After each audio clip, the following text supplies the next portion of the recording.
साहब साहब हमारी मदद कीजिए साहब, हमें न्याय चाहिए साहब। अरे शांति से बोलो। अब तुम्हारी बेटी इतनी रात में अरे भैया जी, इस लड़की के साथ तो गलत हुआ है।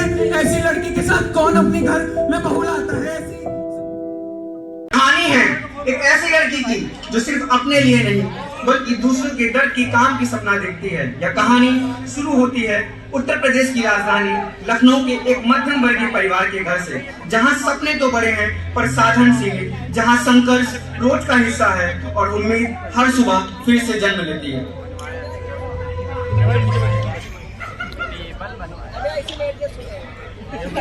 अरे बिटिया, अभी तक थोड़ी हो, अब बस करो, अब कल पढ़ लेना, आंखें दुख रही है। बस माँ, थोड़ा सा और आज ये चैप्टर खत्म करना है।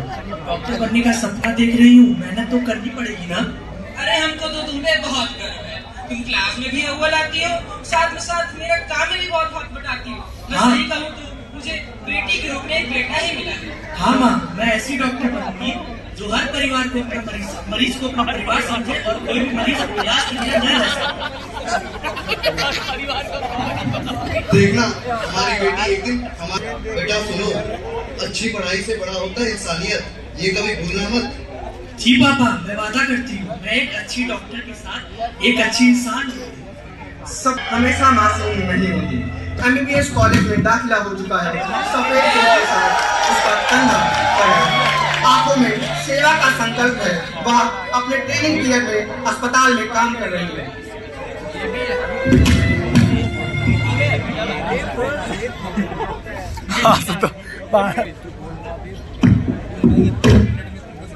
समझ नहीं आता इतना जल्दी सबकी पसंदीदा कैसे हो गई। क्योंकि सब इसे सर पे चढ़ा रखे हैं ना, लड़कियों का काम घर में रहना होता है, बाहर नहीं। यहाँ किताबों वाली समझ से काम नहीं चलता, थोड़ा माहौल बनाना पड़ता है। जाओ यहाँ से, कुछ काम हो तो कहो, जाओ यहाँ से। कभी कभी सबसे डरावना शोर सन्नाटे का होता है, जहाँ इमारतें तो खड़ी रहती हैं पर इंसानियत गिर चुकी होती है।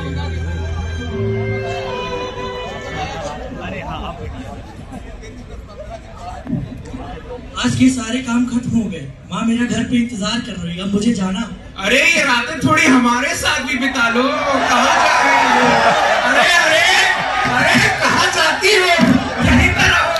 अरे अरे कोई बताओ मुझे, कोई बताओ, कोई मेरी मदद करो, कोई बताओ मुझे, बताओ मुझे, कोई मदद करो, बता लो।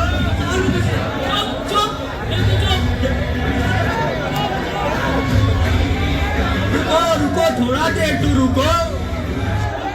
उस रात सिर्फ एक लड़की पर हमला नहीं हुआ, हमला हुआ उसके सपनों पर, उसके भरोसों पर, उसके उस सफेद कोट पर जो लोगों को बचाने के लिए था। जब इंसाफ की पहली सीढ़ी पर सवाल खड़े हो जाएं, तो दर्द दोगुना हो जाता है। अपराध से ज्यादा चोट व्यवस्था की बेरुखी देती है।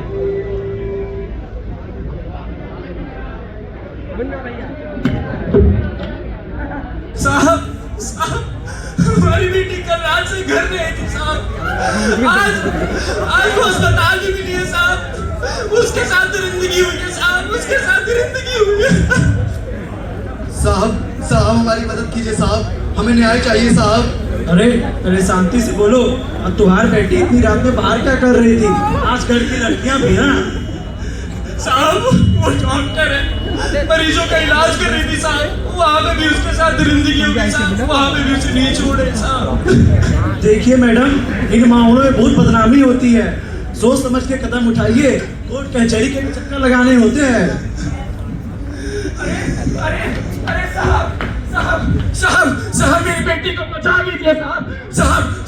कल मेरी बेटी के साथ साहब बहुत बुरा हुआ साहब। कोई उसे उठा ले गया और उसके साथ बदसलूकी की साहब। मेरी बेटी को बचा लीजिए साहब, बचा लीजिए मेरी बेटी को। इतनी रात को लड़की बाहर क्या कर रही थी? साहब मेरी बेटी सिर्फ 3 साल की है साहब, सिर्फ 3 साल की। वो बगल वाली सोसाइटी में सिर्फ खेलने गई थी, देखिए उसके कपड़े मिले हैं साहब। मेरी बेटी को बचा लीजिए मेरी बेटी को साहब, बचा लीजिए। जब दर्द हद पार कर जाता है तो खामोशी आवाज बन जाती है।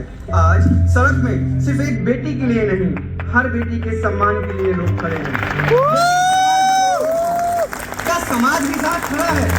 इस भयावह घटना के बाद समाज ने विरोध का स्वर उठाया, सड़कों पर आक्रोश उमड़ा, न्याय की मांग गूंजी। लेकिन अफसोस, उसी वक्त कुछ लोग ऐसे भी थे जिन्होंने अपने सामाजिक कर्तव्य निभाने के बजाय इस दर्द का मजाक बनाया। क्या आपको नहीं लगता कि आपकी बेटी के कपड़े उकसाने वाले थे? नहीं, हमारी बेटी के कपड़े उकसाने वाले नहीं थे। उकसाने वाली होती है ये गंदी सोच। छोटे कपड़े हमारी बेटी के नहीं थे, छोटी ये समाज है। तो आपको नहीं लगता कि समाज का क्या योगदान है? समाज तो वही करेगा जो देखेगा। लड़कियों को समझ में आना चाहिए, रात को बाहर निकलना ऐसे वैसे कपड़े पहन। तो क्या आप कहना चाहते हैं कि लड़की गलती उस लड़की की है? नहीं, गलती तो अपराधी की ही है, लेकिन अगर लड़की थोड़ा सोच समझ कर चले तो यहाँ तक की नौबत ही क्यों है। आजकल की लड़कियां भी ज्यादा खुल गई हैं। सोशल मीडिया यूज करना, देर रात तक पार्क में घूमना, परिवार वालों की इज्जत का तो ख्याल रखना चाहिए। लगातार हो रहे विरोध और जन आक्रोश को देखते हुए न्यायालय ने स्वतः सुमोटो कॉग्निजेंस लिया। सरकारी वकील और कोर्ट की पेशकश।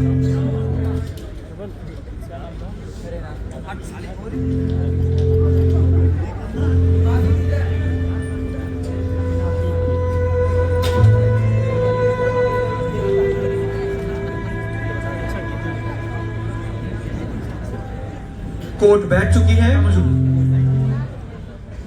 माननीय न्यायालय, ये सिर्फ एक लड़की के साथ अन्याय नहीं बल्कि समाज के आत्मविश्वास के साथ खिलवाड़ है।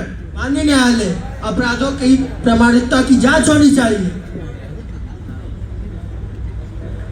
तमाम सबूतों और गवाहों को मद्देनजर रखते हुए अदालत पाती है कि सबूतों के साथ छेड़छाड़ का प्रयास हुआ, जो स्वयं एक गंभीर अपराध है। सभी तथ्यों पर विचार करने के बाद तीनों अपराधियों को दोषी ठहराया जाता है। प्रत्येक को 5-5 वर्ष के कठोर कारावास की सजा दी जाती है।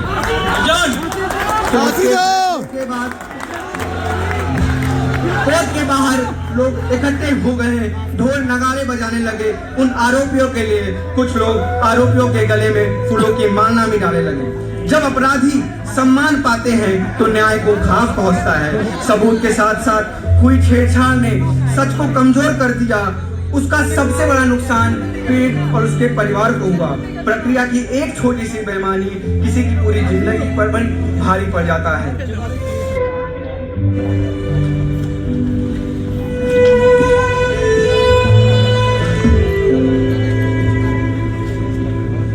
मुझे लगता है अब अपनी बेटी के लिए कोई वर देख लेना चाहिए। हाँ, अब उसकी उम्र भी हो गई है शादी की। मैं देखता हूँ कोई अच्छा लड़का मिलता है तो जल्द से उसकी शादी कर देते हैं।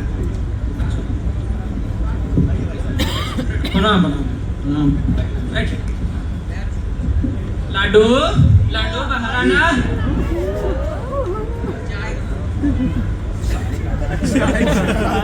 अरे ये तो वही लड़की है ना जिसके साथ हादसा हुआ था कुछ साल पहले। अरे भैया जी, इस लड़की के साथ तो गलत हुआ है। ऐसी लड़की के साथ कौन अपने घर में बहू लाता है? ऐसी माफ कीजिएगा भाई साहब, मैं आपके घर रिश्ते नहीं जोड़ सकता। माफ कीजिएगा, माफ कहते हैं देश तरक्की कर रहा है, पर जरा ठहर कर सोचिए, क्या सच में हम आगे बढ़ गए हैं? जब इस देश की आधी आबादी अब भी डर के साए में जीती है, जब एक बेटी को घर लौटते समय हमेशा ये सोचना पड़ता है कि इज्जत का क्या होगा, तो किस प्रगति की कभी निर्भया केस, कभी हाथरस, तो कभी हैदराबाद। सवाल तो बस एक है कि दोस्त किसका था। और इसी के साथ हम ये सवाल आप पर छोड़ते हैं कि क्या सच में दोस्त सिर्फ अपराधी का था, कि या समाज खामोश हो जाता है जो हर बार चुप रहकर ऐसी सोच को पनपने देता है।